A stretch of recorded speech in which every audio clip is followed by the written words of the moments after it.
One night, when I was in 7th grade, my mother had a dream. She dreamt that she took me and my brother out of school, packed us up in a camper, and took us around the United States in it. She woke up and she bought a camper. The news initially sounded like some sort of joke.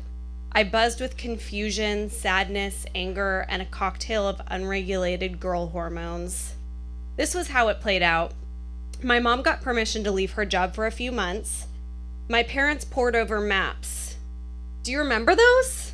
Yes, real-life maps. They scrutinized these maps with hypervigilance and drew on them with a pen to mark our routes.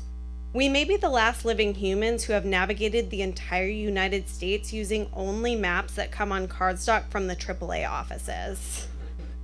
They planned out how we would drive around the entire perimeter of the country in our new pop-up camper, which horrified me with its miniature size and aggressively outdated style. My 9-year-old brother and I were going to be unenrolled from school and homeschooled instead. They would leave our dog with my grandma and they would rent out our house. We would pack up our Toyota Previa to the gills with camping gear and we would hit the road. This, of course, was all devastating and unimaginable news to my ears. As a 7th grader, it was actually the worst news you could have ever given me. Any middle schooler will most likely openly tell you that they want to be with their family about 0% of the time, and I was now about to be forced to be with my insane parents, my annoying brother, in a small van, in nature with no real showers for multiple months. No friends, no boys, no television, no AOL Messenger. In an American 13-year-old's world, this was literally criminal. Of course, this torture plan was one that couldn't be implemented in a day. It was going to take time. As an angry preteen, this gave me an interim period to downward spiral and build up a burning hatred for my parents. It also gave me ample time to fantasize about my escape. We lived in the middle of the woods. Does this surprise you so far, based on what you're hearing about my family? This location was great news for a 12-year-old girl who wants to run away. I plotted out the perfect spot to set up a tent about 500 feet away from my house. Those suckers would never find me, I told myself, indulging in the satisfaction I felt with my own genius and bravery. This grandiose faux plan was what kept me going as people came by to look at our house for rent, and I passive-aggressively stayed in my room the entire time. It was what I told myself as my mom set up for people to come take a look at my pet birds and then said, "Okay, Katie, say goodbye to them," and sent them off without any forewarning, never to be seen again. It was what I told myself when I officially was taken out of school and I had to return all my textbooks. Well, okay, this part was actually fine with me, but everything else was obviously bullshit. A few nights before the departure date, I realized what I can assume all of you have probably known the entire time. It's not going to take a massive search party to locate a teenager whose hiding spot was less than a quarter mile away from her house. It was too late, I was going, and on a gloomy February dawn, we hit the road. I remember our first night. After setting up the tent trailer camper, which took about an hour and involved a hand crank and a lot of orders being barked by my father, we settled into Anderson, California. Anderson is known for its famous split pea soup, and I remember ordering it and glaring at my parents over the edge of the bowl as I defiantly slurped. Did it taste good? Yeah, absolutely. Would I ever admit that to them? No, absolutely not. The next day we headed towards Arizona. At the state border, we pulled over and my mom turned from the passenger seat enthusiastically. "Let's get a picture next to the welcome sign," she suggested. I begrudgingly agreed, and my brother was excited to just get out of the car after hours of driving. As we posed under the sign, little did I know that we were setting into motion a tradition that would be forced on us at every state border for the rest of the trip. Back in the car, my mom flipped rapidly through one of her many Lonely Planet guidebooks and decided we should stop to get some of the world's best cream puffs in the next town over. My brother looked excitedly at me to say, "Can you believe we get dessert in the middle of the day now? Isn't this amazing?" They've been making cream puffs here for over 50 years, my mother read from the book as if amping up a crowd. They'll be so good you'll be wishing we had them in California, my dad said jovially. They already have them in California, I grumbled, sticking my nose further into my 17 magazine. My acts of defiance came immediately and effortlessly. I refused to help with setting up camp. I didn't try to befriend any of the kids at the campsites along the way like my brother did. My mom ordered us to write a daily journal entry because technically we were getting homeschooled and she didn't want us to forget our experiences. And every day I would go on a one-woman strike by writing only about the food we ate that day. We also were supposed to do a math sheet every day, which I rebelled against.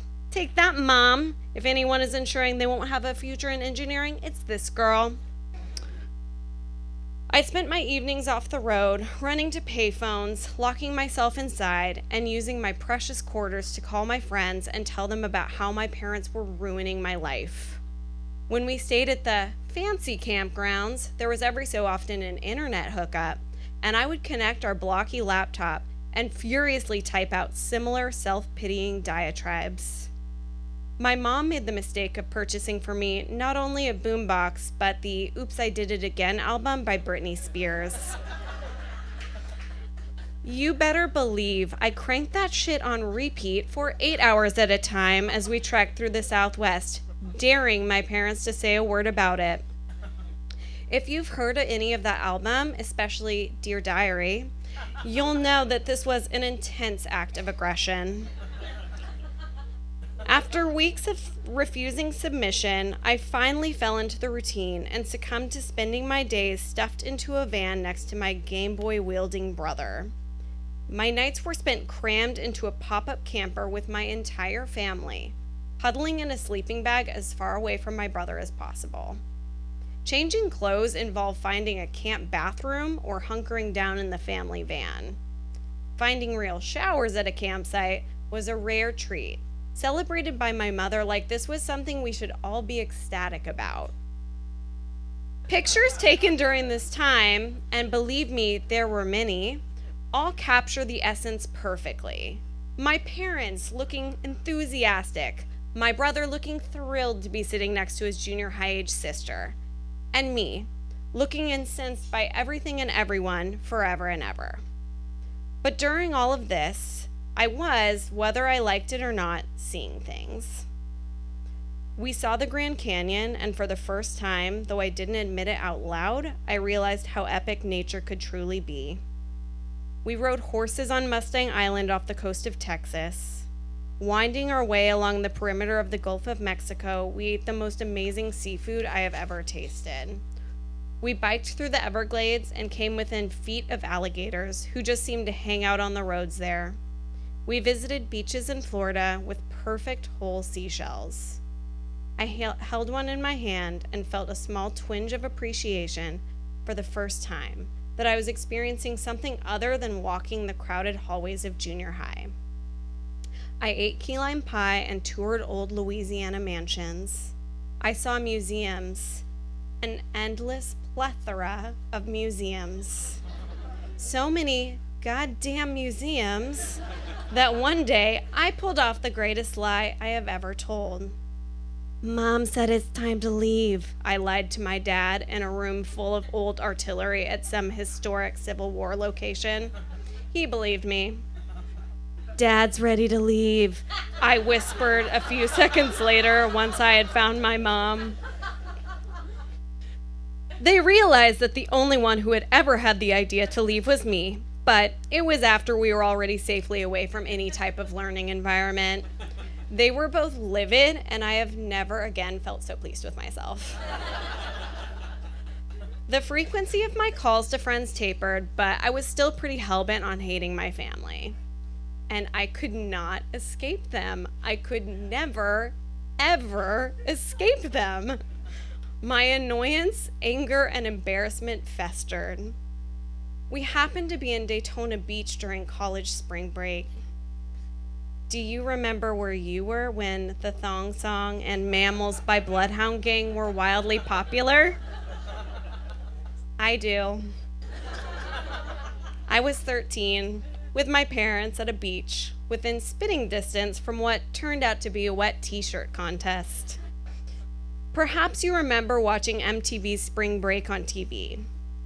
I was experiencing it in real time, next to my parents who were toting a cooler of mushy peanut butter and jelly sandwiches and insisting we put on our sunscreen. As my brother ran ahead to jump into the ocean, I begged them to let me just go back to the camper.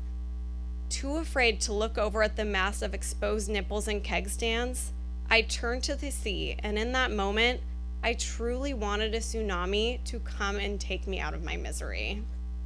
I was reaching a breaking point, and no amount of Britney on repeat was going to fix that. By the evening we first reached Washington, D.C., I was pushed over the edge. We had clocked 20 miles of museum strolling that day, all at the snail pace that occurs when you are reading every single sign and description, which my parents did. I hadn't slept in a real bed in weeks.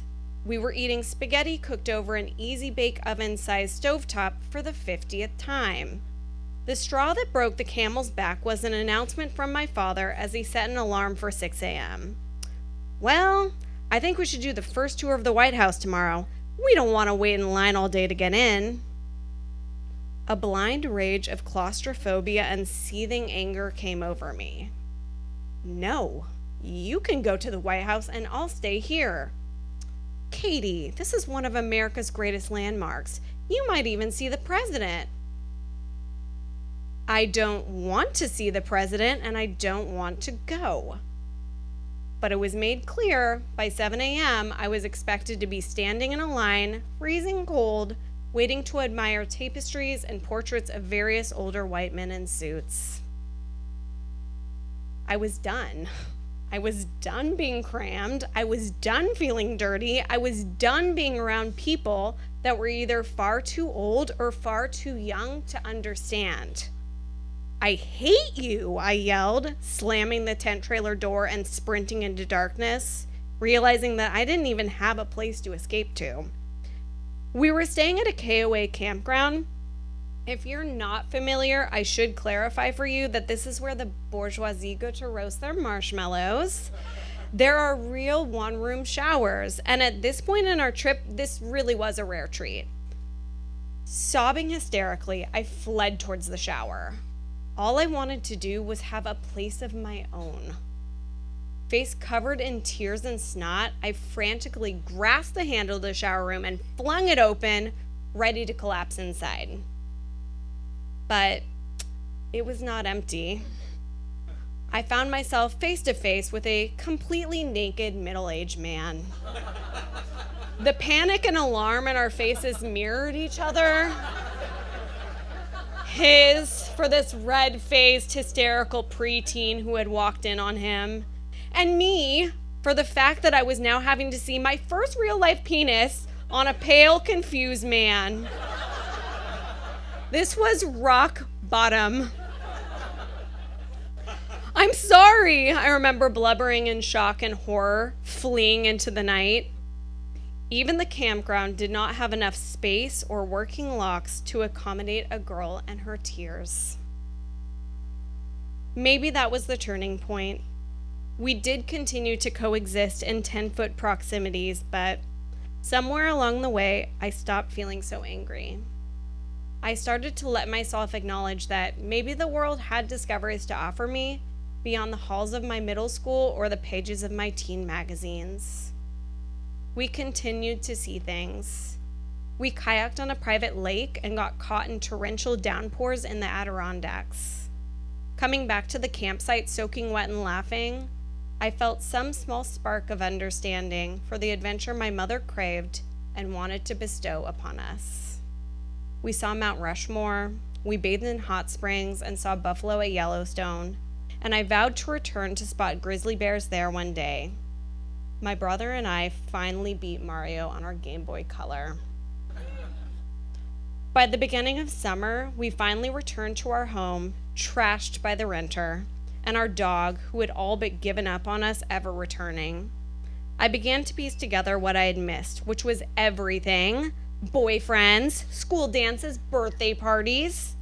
and nothing at the same time. Life went back to normal, and all I was short on was a 7th grade formal education and the emotional bruises that come with attending middle school. Sometimes I look back on those long days of driving, those hopeless nights of campfire cooking and surviving the elements, and I wonder, how on earth did my parents think it was a good idea to bring their daughter at the apex of her teenage shittiness on a trip around the country? Were they trying to escape me just as much as I was trying to escape them? But they weren't. I know they weren't. Their love for us, though cloying, was entirely pure. While it felt like a rare torture form in some moments, there were other moments where my lizard brain understood that what we were engaging in was the rarest and most delectable treat that life could have granted me. The itchy feet that my mother must have felt at that moment in her life felt so alien and offensive to me at the time. But now I understand the beauty in leaving what is routine and chasing after something so vibrantly unknown. While I'll never truly be able to pinpoint how much of a weird homeschooled girl I ended up being due to that cross-country escapade, I ultimately have to thank my mother for her dream and the audacity she had to make us all follow it. That was Kaitlin Malcolm, everybody.